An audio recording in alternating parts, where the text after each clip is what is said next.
2024년 3월 9일입니다. 토요일이고, 저는 집밥 먹고 책 쓰고 있습니다. 책 쓰고 또 배구도 보고. 이게 딱히 그 삶이 모든 순간이 재미있을 수는 없고 모든 순간이 의미 있을 수는 없지만은 루틴이란 것을 버티고 루틴이라는 것을 몸에 배게 할 때면 자신의 삶에 기저가 있을 수 있다. 뭐 완성까지 한다는 모르겠지만 여러분들은 토요일 날 어떻게 지내고 계시나요? 아마 오늘 내일까지가 영하 2도 아침 저기 수도권 기준입니다. 그 다음부터는 완전히 봄 날씨가 될 것 같아요. 이제 꽃샘추위도 지나간 것 같고 조금 이제 근데 잘 건강하게 잘. 근데 생각 외로 과거의 그 의사들 파업에 비해서는 그 충격이 덜하다. 근데 그거는 이제 어떻게 보면 되게 당연한 것은 과거의 의사 파업 할 때는 1차 진료 기간이 거의 다 문을 닫았거나 아니 거의 다 문을 닫는 거 아니죠. 1차 진료 기간이 상당히 참여를 해갖고 그 부분에 있어서 상당히 아주 심각하죠. 매일 약을 먹어야 되고 아니면 진료를 해야 되는데 근데 이제 지금 같은 경우는 이제 소위 말하는 전공의가 근무하는 전공의가 주인 상급병원은 사실 서울에서도 빅5라든가 이런 국립대라든가 이런 큰 데들 한 열 몇 개 정도가 대다수일 겁니다. 나머지 전공의는 숫자가 그렇게 많지 않으니까. 근데 이제 그런 데들이 소위 이제 배우는 수련하는다는 명목하에 과도한 노동 착취를 함으로써 수익을 막대한 수익 어떤 표현은 막대하다고 하고 어떤 표현은 근데 수련이들은 노예라는 표현을 쓰니까 그것도 이제 그 표현도 맞을 것 같은데 그렇지 않은 소위 1차, 2차 기간은 거의 대부분 수련이들 거의 없죠. 보통 로컬의 종합병원 수준 이런 정도 사실 크게 로컬에서 수련을 하는 사람은 거의 없으니까 그러니까 그 정도 선인데 그래도 문제는 이제 아주 응급한 수술이라든가 아니면 좀 이제 고난도가 필요한 그런 데라든가 이런 데 사실은 전공의들이 많은 그 정도 급은 가야죠. 그리고 이제 아시는 것처럼 PA 간호사들에 대한 부분도 분명히 있는 거고 PA 간호사들이 사실 수술실에 들어가면은 숙련된 PA 간호사들이 그냥 1, 2년 차 웬만한 레지던트보다 훨씬 낫습니다. 왜냐면 기능적인 거거든요. 나머지는 이제 집도하는 교수라든가 전문의들이 하면 되는 거니까. 근데 이런 부분들과 연결이 되고 그래서 어쨌든 전문 간호사, 전담 간호사들의 도움을 받고 또 이제 상급병원이 아닌 종합병원의 오히려 지금 종합병원들은 돈을 더 벌죠. 왜냐하면 병상이 더 차니까. 그러니까 원래는 상급병원에 가야 될 그런 빅5라든가 이런 데 가야 될 환자들이 실제로는 갔어야 되는 환자들이 지금은 종합병원 쪽에 가니까 이제 그런 어떤 이유도 있지만 이게 올해 한 달, 두 달 이상 지속될 수는 없고요. 그리고 어쨌든 의대생들이 적지 않게 유급이 되면은 보통 과의 유급하고는 전혀 맥락이 다릅니다. 사실 걔네들은 한 학기가 1년 유급과 연결이 되는 거기 때문에 그런 문제도 있고 어쨌든 수련하던 애들이 수련을 이제 하면 1년, 그것도 다 유급이 되죠. 그럼 또 해야 됩니다.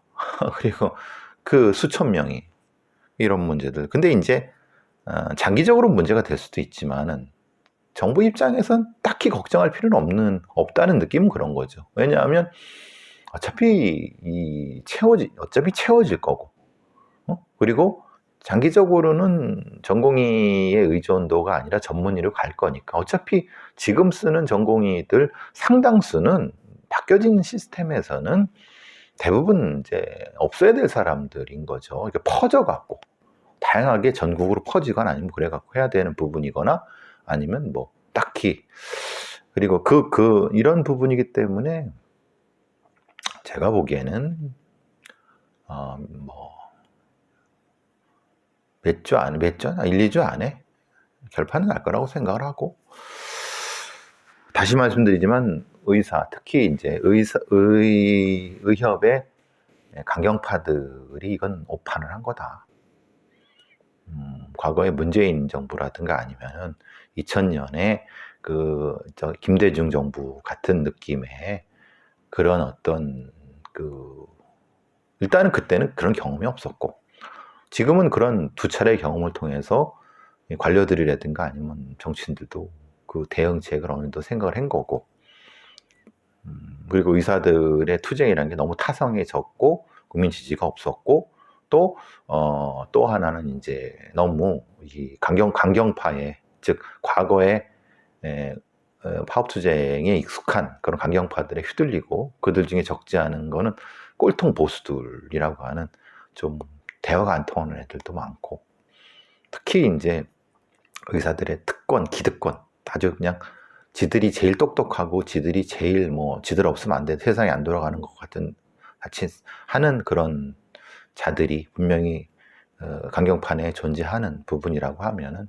그거는 이 의사 파업과는 무관하게 라도 그런 사람들은 의사가 되면 안 됩니다. 그리고 된다 하더라도 그 사람들이 의사들을 대변하면 안 되죠. 정확히 그게 표현이 맞죠. 어떤 직업이든 이상한 놈들, 도래 같은 애들, 사페나 소페 그런 애들도 있지만은 그들이 의사란 직종을 주도하면 안 되는 거죠. 말 그대로 건전하고 상식에 맞는 직업인들이 그 의사를 대변하고 적절하게 최선의 안을 내고 타협하고 국민의 이 눈높이에 이래야 되는 거 아니겠습니까? 어쨌든 조금도 더 불편을 견디시면은 그래서 이제 많은 사람들이 그런 거죠. 이건 저도 그렇게 생각하고 이거는 사실은 윤석열 정부의 꽃놀이패다. 그동안 다 그냥 일부 외교만 빼놓고는 다 마이너스였었는데 점수가 엄청난 마이너스 점수였었는데 결국은 이거 하나로 플러스 점수가 28점 넘게 올라가니까 결국은 사실은 이게 어떤 정부가 와서도 이렇게 정도는 했을 거다. 그러니까 이거는 진짜 윤석열 정부가 복받은 거다. 어떻게 보면은 말이 그렇지 말이 설마 복을 받았겠습니까? 국민들이 이렇게 불편하고 사람이 그래도 이런 시스템적인 문제 때문에 돌아가시는 분도 계시고 고통받는 분도 계시는데 근데 결국은 윤석열 정부가 어떻게 보면 그런 면에서는 자신들의 그런 부분에선 기회가 어떤 타임이 좋지 않았는가라고 하는 부분인 것 같아요. 글쎄요, 그건 정치적인 문제이기도 하고 어쨌든 모르겠습니다. 그런 부분에서는 진짜 재수 없는 놈은 뒤로 잡아도 콱 깨지고 재수 있는 놈은 뭘 해도 어디 한다고 좀 독특한 현상 중에 하나가 조국 혁신당의 20대 지지율이 0입니다. 0. 어떻게 0이 나올 수가 있느냐. 비례대표 투표는 1일입니다. 그러니까 1이니까 70대 이상보다도 더 외면당하는. 그러니까 조국이라는 사람의 이미지가 남의 것을 빼앗고 소위 그 586 기득권, 뭐 말하자면 이 소위 말하는 뭐 배돼지 푸른 좌파, 예를 들면 이런 기회를 독점하는 자, 그런 이미지. 그러니까 20대가 극히 싫어하는 거죠. 쉽게 말하면 조국이라는 이미지와 조국혁신당은 0이라는 게 사실은 생각해 보시면은 전두환 정권 때 호남에서도 지지율이 전두환 정권 때 그 민정당이든 그쪽 계열도 그래도 2, 3은 나왔는데, 그러니까 이거 보면은 사실은 조국이라는 이미지가, 근데 거꾸로 생각하면은 그러니까 또 20대가 그렇게 조국에 대한 이미지, 조국혁신당에 대한 거는 전 이해합니다. 뭐 당연히 그 부분에 대해서는 조국과 그 근처에 있는 사람들은 다 거기에 반성을 해야 되는 거고. 근데 이제 문제는 제 친구들이나 제 주변에 있는 사람들 중에는 이런 거죠. 민주당 지지 성향이 많은 사람들 중에, 혹은 정의당 지지 성향이 많은 사람들 중에 적지 않은 수가 요번에 무슨 뭐 자기가 평생 어디에 입당해 본 적이 없는데 조국혁신당에 인터넷 입당을 했다는 둥, 그런 소리를 하는 거예요. 그러니까 제가 봐도 그 애는 진짜 평생 물론 옛날에 80, 80년대 때 이제 반독재 투쟁이나 뭐 구사정권 그 대학 다닐 때 그런 뭐 시위도 나가고 뭐 이런, 근데 그런 부분이 그러니까 그런 애들이 꽤 된다는 거예요. 근데 그런 어떤 것이 사실은 지금 조국혁신당이 뭐라고 부르던 조국신당 부르던 그 50대 지지율의 12% 그런 부분이 아무래도 그런 이유 있지 않았을까. 20대는 없고 30대는 1이고 60대에서도 8%예요. 그러니까 사실은 이게 586 조금 윗세대 정도죠. 그러니까 참 어떤 뭐라고 해야 되나, 이런 독특한 현상 같습니다. 실제로 이게 그러니까 이제 어떻게 보면 운동권 아니면 그 시대의 어떤 역사의식 어떤 경험을 가진 사람들일 수도 있고, 그런 코호트들일 수도 있고, 그리고 이제 세대 간의 여러 가지 갈등일 수도 있고, 전 충분히 이해합니다. 50대들도 이해하고, 20대들이 조국혁신당을 극히 싫어하는 것도 이해하고, 40대, 50대, 60대, 50대들이 특히 이 정도의 민주당에 실망하고 정의당에 실망한 사람들이 조국혁신당을 이렇게 지지하는 것도 충분히 이해합니다. 이게 우리의 한국 사회 정치가 사실 비정상인 거죠, 지금 이게. 정상적으로 무엇인가를 하기가 참 어려운 그런 생각이 많이 들었습니다. 어쨌든 앞엔 정치 얘기 잠깐 했네요. 한국의 프랑스 르몽드지에서 이런 얘기를 했어요.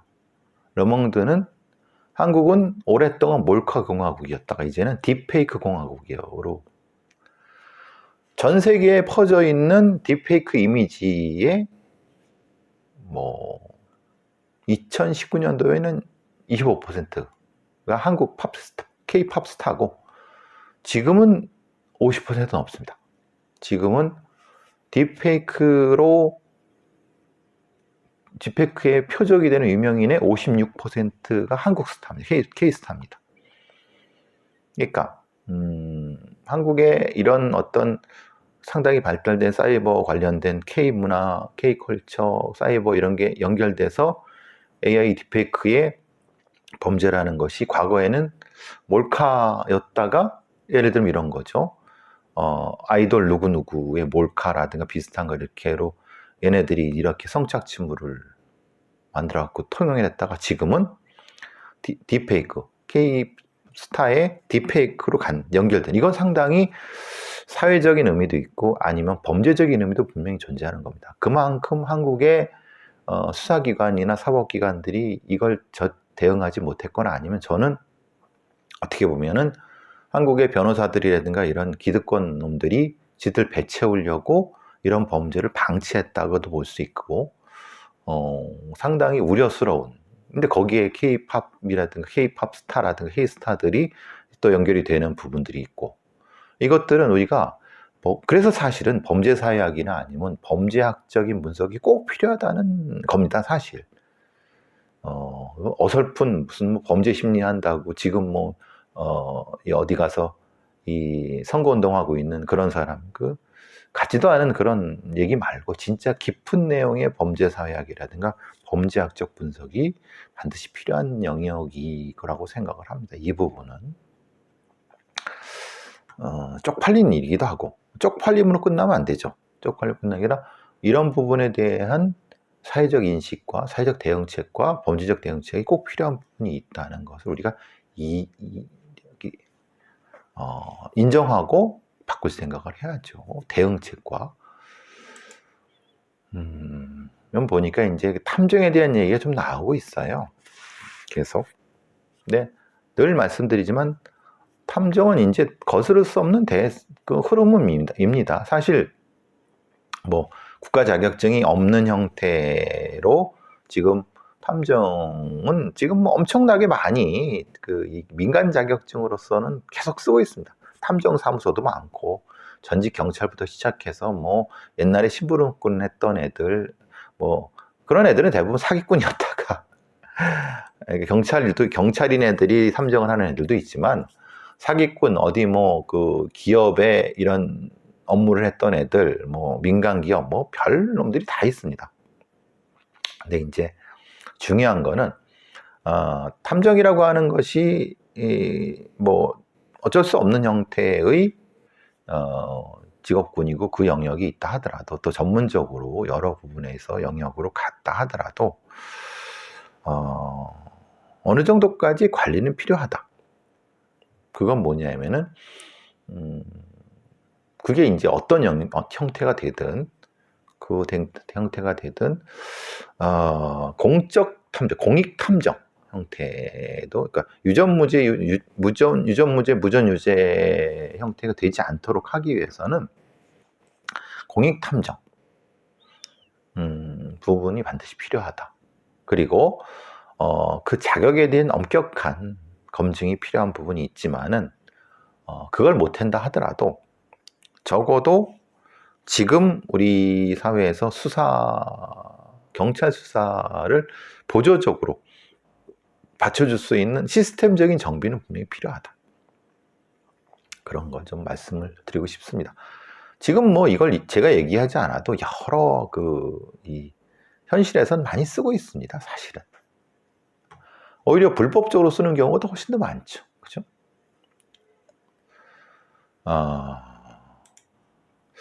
이건 어떻습니까? 그러니까 동물을, 반려견, 반려묘를 입양을 해갔어요. 근데 개선에만 들어가면 사실은 유기동물, 유기견 보호소 이런 데에서 데려가는데 사실은 사라져. 그러니까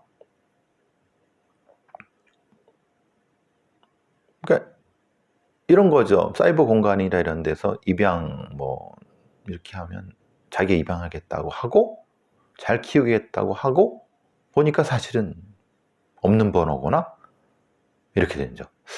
그러니까 그럼 얘가 어디로 갔을까? 그러면 사실은 여러분이 많이 좀 느끼시는 것처럼 상당히 심각한 형태의 동물학대일 수 있겠죠. 근데 이제 이 경우도 하나 있네요.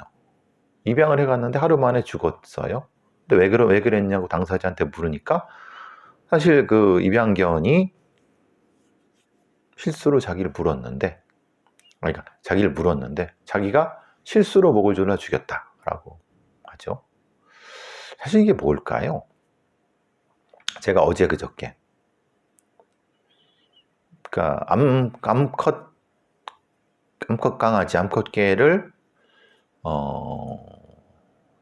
예, 머리를 훼손하고 성기 쪽을, 성기라고 하면 그렇죠. 그러니까 뭐 하여튼 성기 쪽을 훼손한 부분, 이게 아마도 그런 동물학대와 관련된 성적인 도착 혹은 그런 범죄자 같다는 생각이 들어요.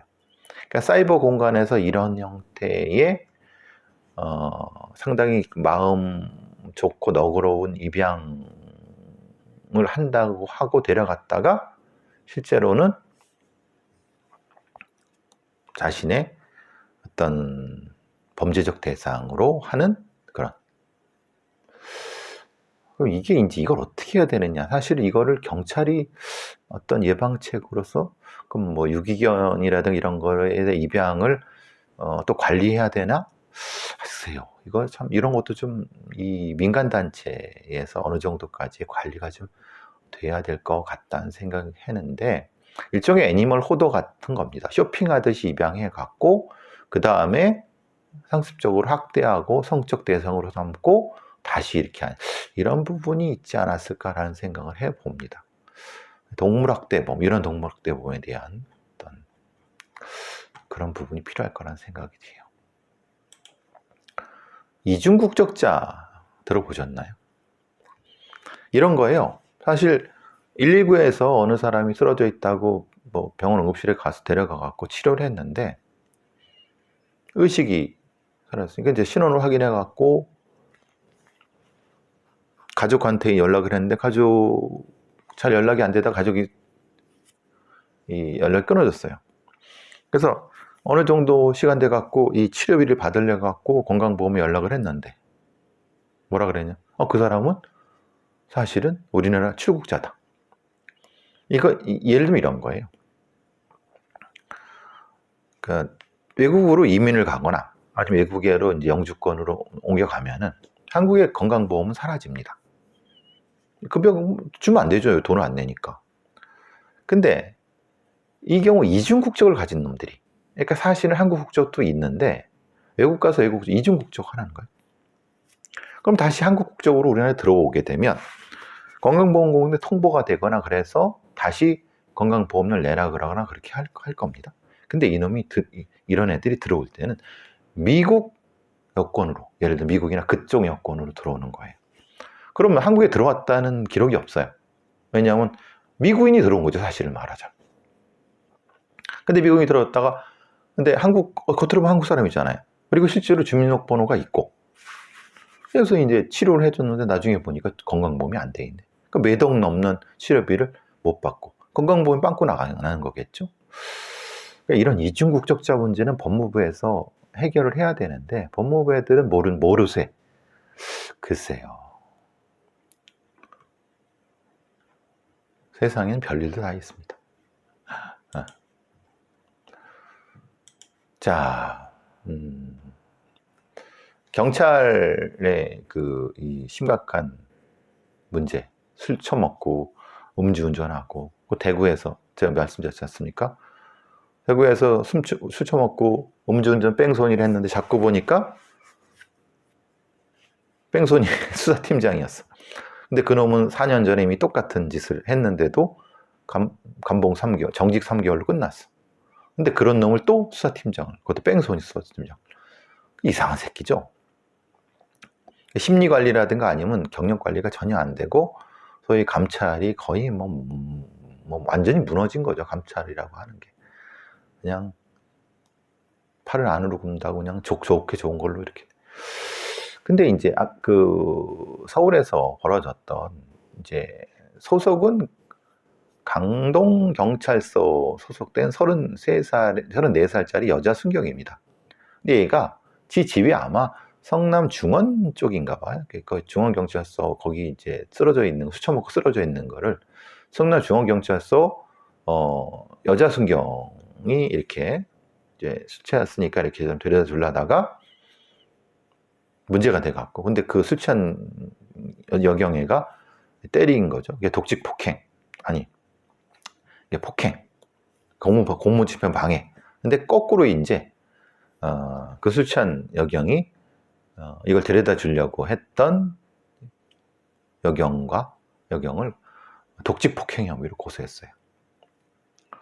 그러니까 이 여경은 그런 거죠. 자기는 때릴 의도가 없었는데 술이 취해갖고 밀쳤는데 결국은 자기를 공무집행 방해로 해갖고 그래? 그럼 나도 쌍방이니까 나도 맞았어. 그러니까 너도 독직 폭행이야 라고 고소장을 제출했다는 거예요. 그러니까 술 처먹고 그렇게 엎어져 있어갖고 이제 다른 여자 경찰이 해주려고 하는 상태에서 그랬으면 자기가 좀 그런 부분을 좀 부끄러움을 알고 이렇게 할 생각은 안 하고 거꾸로 이제 독직 폭행으로. 그럼 생각해 보시면 이게 CCTV도 없고 그렇죠? 그런데 검사나 판사가 생각하면은 뭐라고 생각하겠습니까? 이제 왜 순전히 이렇게 이지랄을 하냐 하면은 징계받게 생겼으니까 쌍방으로 가서 서로 적당하게 이제. 하여튼 저런 애들은 사실은 경찰이 되면 안 됩니다. 저런 애들은 기본적으로 34시나 처먹고 저렇게 경찰이 돼갖고 저렇게 또 이제 아이고 참 한심하다. 그러니까 사실 저런 애들을 뽑은 애들이 문제고. 그렇습니다. 무인 점포를 털던 중고생. 얘도 이런 애들도 개념 없죠. 근데 실제로 얘는 무인 점포를 떨었는데 촉법 이러거나 아니면은 미성년이기 때문에 실제로 구속을 하거나 그러지 않습니다. 내 놈인데 무인 점포, 무인 오락실, 무인 편의점, 무인 빨래방 이걸 돌면서 거기 현금통을 까갖고 500만 원 훔친 혐의인데 두 놈은 까고 두 놈은 망보고 잡았어요. 그런데 문제는 잡힌 다음에 불구속 되지 않은 애들은 다시 또 돌아다니면서 오토바이를 훔쳐갖고 절도를 한 거예요. 그러니까 이게 참. 그러니까 이제 미성년 범죄자, 특히 이런 범죄자들이 소년법의 특례에 의해서 구속을 안 하고 불구속 상태에서 수사를 하니까, 그리고 형량도 별로 안 나오니까 애들이 범죄에 대한 어떤 이런 개념이 거의 없는 거예요. 참 한심하죠. 그럼 이제 무조건 구속한다. 사실은 그것도 답은 아닙니다. 근데 적어도 지금 이렇게 엉망이 되어 있는 소년범, 미성년 범죄자, 촉법이 좀 정리가 필요한 부분이 있어요. 그럼 나이를 낮추다 그런 거 말고 전체적으로 소년범에 대한 관리, 범죄 관리, 예방 이런 것들 말씀드리는 겁니다. 단순히 그거를 촉법 소년 나이를 이것만으로 하면 사실 의미가 없죠. 그건. 미국의 뉴욕에서 갑자기 뉴욕주에 범죄의 전쟁이 선포됐다. 그러니까 뉴욕시의 지하철역에 주 방위군이 막 몇백 명이 투입됐어요. 우리나라처럼 장갑차에 총 이렇게 하고. 그런데 그럼 뭐 합니까? 다시 또 하루가 안 돼서 귀환의 공격을 받았는데. 그러니까 워낙 지금 선거철이니까 민주당 소속인 지자체장이라든가 시장 도지사 같은, 그리고 바이든 같은 범죄에 너무 무르다, 범죄를 허술하게 대응한다 이렇게 하다 보니까 지지율이 떨어지니까 강경책으로 막. 근데 실제로 그렇다 한들 750명이라고 하지만은 주 방위군이 뉴욕 경찰력이 한두 개입니까? 그럼 기껏해야 한 전철역에 많아야 2개죠, 3개죠, 4명, 5명인데 출구 입구 생각하고 보면은 그 귀한 공격을 어떻게 할 수가 없어요. 그러니까 참. 근데 우리나라도 그렇죠. 뉴욕 같은 데는 실제로 우리나라는 스크린 도어라도 있죠. 미국은 그런 게 없습니다. 뉴욕. 그럼 바로 밀면 죽는 거예요. 다가오면. 그러니까 평소에 이 범죄 관리를 했어야 되는데 범죄 관리도 안 되고 사실 뉴욕 지하철역, 지하철 이런 거 타갖고 상당히 불쾌한 기억을 가지고 있는 분들 꽤 되실 겁니다. 글쎄요. 뉴욕주 정부에서는 폭력범죄 가해자, 전과자를 지하철을 못 타게 하는 법안을 추진하고 있는데 어떻게 하죠? 여기 뭐에다 찍어 하나요? 그것도 아니면 안면인식을 하나요? 뭐 뭐래든 해야죠. 지금 이렇게 하면 안 되죠. 뭐 지하철역에서 총격도 나오고 막 밀고 폭행도 나오고 그러는데 이렇게 개판이면은 출퇴근이 엉망이면 이게 살 수 있겠습니까? 하여튼 우리도 그렇게 되기 전에 미리미리 폭력범죄자 관리라든가 아니면 여기 지하철 내 안전관리 이런 것들이 꼭 필요할 거라고 생각됩니다.